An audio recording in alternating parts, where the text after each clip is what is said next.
আসসালামু আলাইকুম সবাইকে। এই ভিডিওতে আমি আপনাদের দেখাবো যে আপনি কিভাবে কোনো ছবিকে রিসাইজ করবেন। অর্থাৎ ধরেন আপনার অনলাইনে যে কোনো ধরনের চাকরি আবেদনের ক্ষেত্রে প্রয়োজন হয় যে তারা চায় যে 300x300 পিক্সেলের ফটো, তো রিসাইজ করাটা খুবই সহজ। তো আমরা চলে যাব প্রথমে ফটোশপে গিয়ে যে ছবিটা আমরা রিসাইজ করতে চাই তো সেটা আমরা প্রেস করবো। ধরেন আমি আগে ফর এক্সাম্পল এই ছবিটা আমি নেব, তারপর এই ছবিটা সিলেক্ট করে ওপেনে প্রেস করব।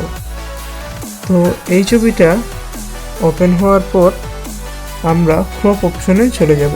ক্রপ অপশনে যাওয়ার মাধ্যমে আমরা এটার পিক্সেল আমরা সেট আপ করে দিতে পারবো। ধরেন ছবিটা আমাদের চাওয়া হলো যে 300x300 আমরা এখান থেকে সিলেক্ট করে নেব 300 পিক্সেল বাই 300 পিক্সেল। বেশিরভাগ চাকরির ক্ষেত্রে 300x300 পিক্সেল চাওয়া হয়, আর রেজুলেশনটা সবসময় বাই ডিফল্ট আমরা 300ই রাখবো। তো 300x300 দিয়ে আমরা বিভিন্নভাবে রিসাইজ করে নিতে পারি ছবি, বিভিন্নভাবে ফটো রিসাইজটা করে নিতে পারি। তারপর এখানে রাইট চিহ্নতে ক্লিক করব। দেখতেই পাচ্ছেন কীভাবে রিসাইজ করে ফেললাম। আপনি চাইলে বিভিন্নভাবে রিসাইজ করতে পারেন। এই তো আমাদের রিসাইজ হয়ে গেল, এটাকে আমরা রিসাইজ করে ফেললাম বা ক্রপ করে ফেললাম।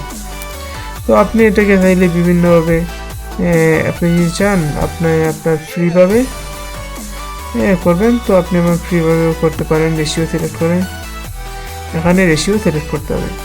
আর যদি আপনি চান যে পিক্সেল সেট আপ, ধরেন আপনাকে বলা হলো যে আপনি 300x300 করতে হবে, তখন আপনি 300x300 এটা 2 নম্বর অপশন, এখান থেকে 2 নম্বর অপশন সিলেক্ট করতে হবে এবং আপনি এখানে পিক্সেল সিলেক্ট করতে হবে বা লিখে দিতে হবে। আর যদি চান আপনি আপনার ইচ্ছা মতো নেবেন তাহলে উপরের অপশনটা সিলেক্ট করতে হবে এবং আপনি আপনার ইচ্ছা মতো এখান থেকে সিলেক্ট করতে পারবেন। তখন আপনি এটুকু নেবেন, আপনার ভালো লাগছে এটুকু নেবেন। তখন এটুকু সিলেক্ট করার পর এখানে রাইট যে অপশনটা আছে এটা সিলেক্ট করলেই হয়ে যাবে। এতটুকু সিলেক্ট হয়ে গেল। তো এই ছিল আজকের ভিডিও। ধন্যবাদ ভিডিওটি দেখার জন্য।